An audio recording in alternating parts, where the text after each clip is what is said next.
What's going on, everybody? Happy New Comic Book Day. It's Wednesday, December 15th, and as usual, we're going to go through today's comics as spoiler-free as possible. Kind of a light week, but a lot of bangers this week, too, man. We're going to jump right into it with Boom Studios, with BRZRKR, Keanu Reeves. He's joined by Matt Kindt, Ron Garney, and Bill Crabtree.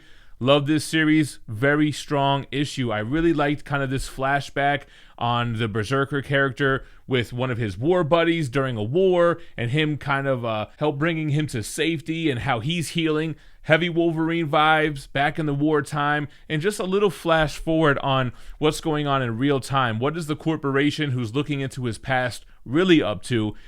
Super violent, gory, but a lot of heart, a lot of strong emotion in this issue. Sticking with Boom, we have Regarding the Matter of Oswald's Body, issue 2 by Cantwell, Casalanguida, and Marchicio. Sorry, y'all.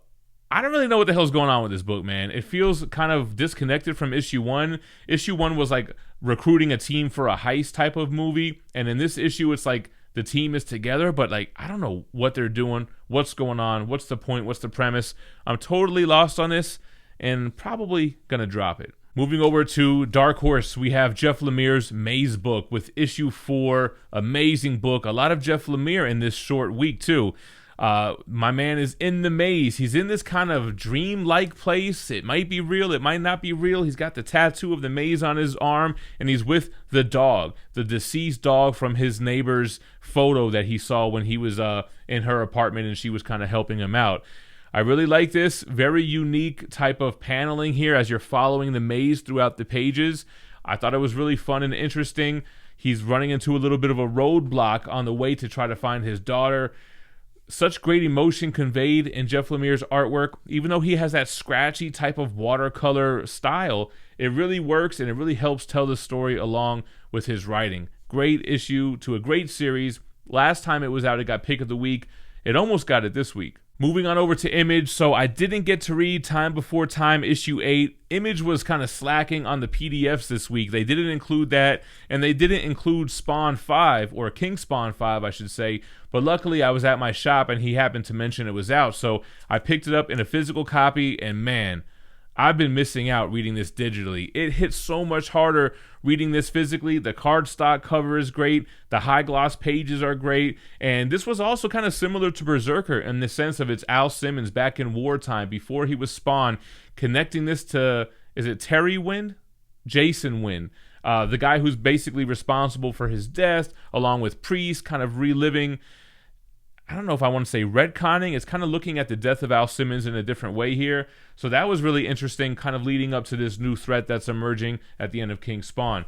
I'm going to see if my shop has issues 1 through 4 so I can collect this physically. And sticking with Image, we have New Burn, issue number 2, Chip Zdarsky. He's joined by Jacob Phillips. Great story, kind of a crime mystery noir, but you're following this guy who's untouched by both sides of these opposing crime families. He's hired by both to investigate murders and such, and now he's got this new recruit, the woman on the cover here, which reminds me of the neighbor from Mazebook. It's kind of like the neighbor from A Victim here. She got herself kind of caught up in it, and this was a great kind of like, she's like the Robin to his Batman in this, man. It's really an interesting book. I like the genre. I like the style. Chip Zdarsky, it doesn't feel like everything he's ever done.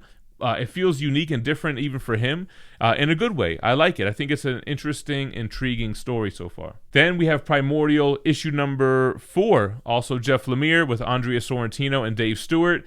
This book has a lot of heart, man.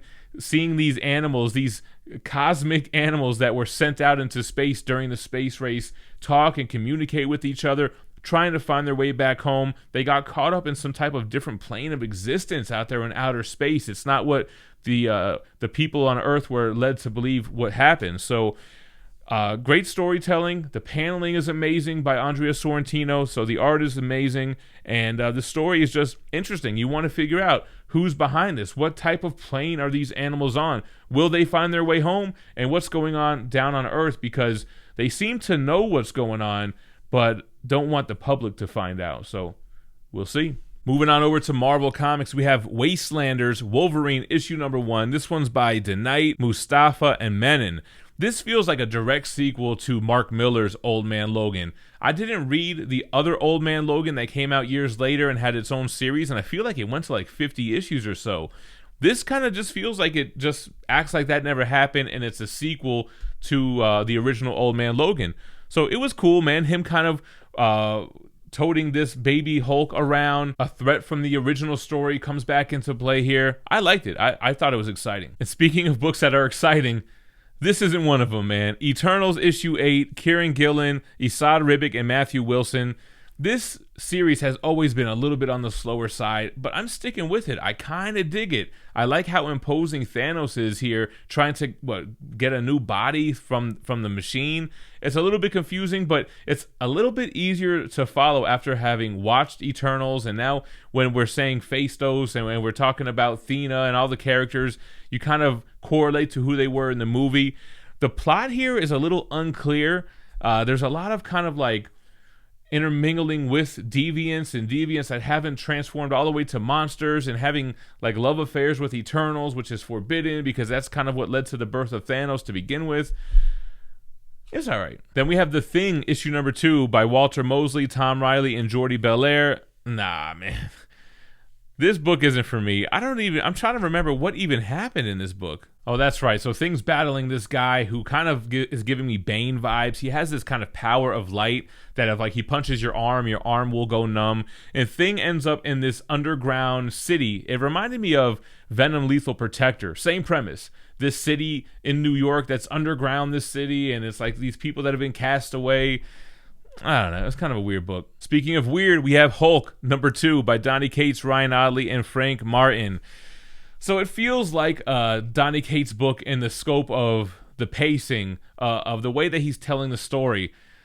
But I don't know, man. I don't know if Donny had the best idea with this Hulk story, with this Hulk spaceship piloted by Banner, who's using a version of the Hulk in the engine room to let his anger power the ship. I don't really get how he's a ship. Is it because he has like some machinery on him that propels him and he's just this huge Hulk and Banner's inside the visor like he's inside the Megazord or something? I don't know, man. It was fast paced. It wasn't a drag, which is why I'm going to continue to read it, but not really digging where this is going so far. But we're only in issue 2. Then we got X-Force issue 26 by Percy, Gill, and Guru EFX, continuing that surfing story with Wolverine on the adamantium surfboard. But I kind of like how they're tying this all together. That group of would-be mutants in Death's Cove on Krakoa may not actually be humans. They might be mutant. They might be something else. But they ended up kidnapping these 3 kids, which is a common theme throughout this reign of X. Weren't they doing the same thing with Hellions, killing mutant children, or I'm sorry, abducting mutant children? So Wolverine kind of fell in love with this main girl. I think her name is Pike. And he kind of wants to save her, but the mission is to find her, to find the missing children, but there's kind of like some conflict there, and Kid Omega points him out on it. Quentin Quire is kind of upset over the breakup between him and one of the Cuckoos. I think it was Phoebe. So it was kind of interesting. I mean, I kind of liked it. This X-Force run, like the Wolverine run, has kind of been all over the place.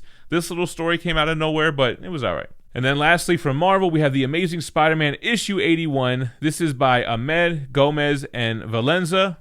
I really like this issue, man. I like this kind of Ben Reilly Spider-Man versus Miles Morales Spider-Man, kind of like a team up, kind of sticking it to the Beyond Corporation. I hate the Beyond Corporation, and I'm hoping they're writing it that way on purpose so that they eventually take down the Beyond Corporation and we have some type of, world where Ben Reilly exists, Peter Parker exists, Miles Morales exists. But it was a nice little team up against a throwaway villain, but it was more so about the banter and interaction between Miles and Ben. All right, guys, moving on over to DC. First, we're going to start with Wonder Girl, issue number 6. This is by Jones, Del Duca, and Belair. I really like this series. I really like this issue. I like the Yara Flor character. I think it just flows so well, man. I like learning her powers along with her. I like kind of her figuring things out, and we're figuring it out with her as a reader. She refused to become immortal and stand next to Hippolyta in Olympus, and now she's rebelling with the other Amazons against Mount Olympus, which is kind of where this ends. There's this kind of big standoff that's going to happen here. I thought it was cool. I like the emotion she conveys with her and Eros.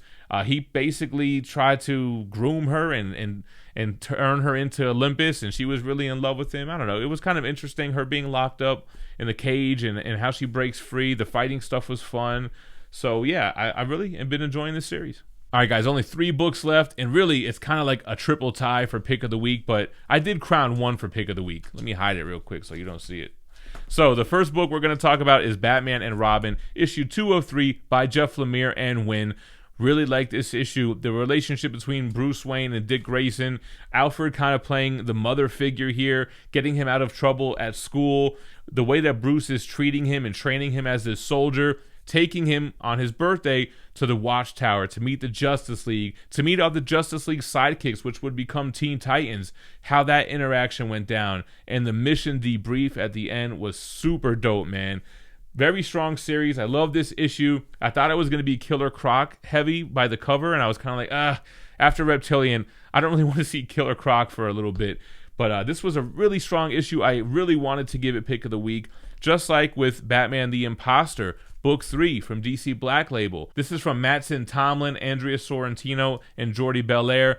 The final issue of this series, but it kind of leaves it open-ended where they could have a sequel, which looks really promising with a villain that I really love from the Batman animated series. Great paneling here as well. It's Andrea Sorrentino doing unique stuff, telling this dark, real-world, gritty story, finding out who the Batman imposter was and what their motivation was, the fractured relationship between Bruce Wayne and this cop. Well, I don't want to spoil too much, but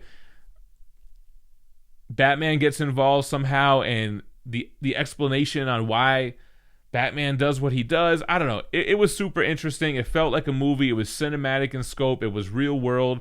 Definitely worth a read. It's 3 issues. Pick it up. And before I go into the true pick of the week, this week I want to give a big shout out to the sponsor of this channel, Whatnot. I'm going to be live on Whatnot today at 2 p.m. Pacific, 5 p.m. Eastern, and I have a killer auction lined up. Not only do I have Omnibus, not only do I have modern variants and homage covers, but I have some awesome key issues. Amazing Spider-Man 252, 299, 301. We also have some Silver Age keys here as well, so don't miss it. If you haven't yet, download the app, use the link in the description or in the pinned comment. It'll give you a $10 credit towards your first purchase on Whatnot, and when you use that credit, it'll give me a $10 kickback as well. So win-win situation. It's basically everything good about live YouTube auctions, everything good about eBay mixed together with none of that negative stuff. So make sure to check me out today for this killer auction.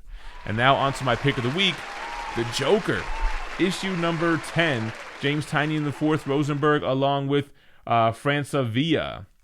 This book has been super inconsistent. This story almost has nothing to do with the overall story here. This is a flashback to James Gordon and how he's handling the aftermath of the Killing Joke. Barbara Gordon is newly in a wheelchair. His son is being too much trouble at his mother's house, so it gets dropped on him. And we all remember his son from the Black Mirror ends up becoming a serial killer, is obsessed with the Joker, so he's dealing with that. He wants to go back to work, but hasn't really got the clearance yet. The color palette on this is amazing too. It has this kind of like retro color vibe. Not retro in like a flashy sense, but the way that the colors are drawn here, it's just very unique. Great for the storytelling. You feel like you're in a flashback without just doing that yellow wash thing that they normally do. And really touching and emotional, and you feel the pain of Jim Gordon. I always say the wrong thing. Wanting to hunt down Joker, this new villain who hasn't really been seen since the Killing Joke. They have kind of some leads.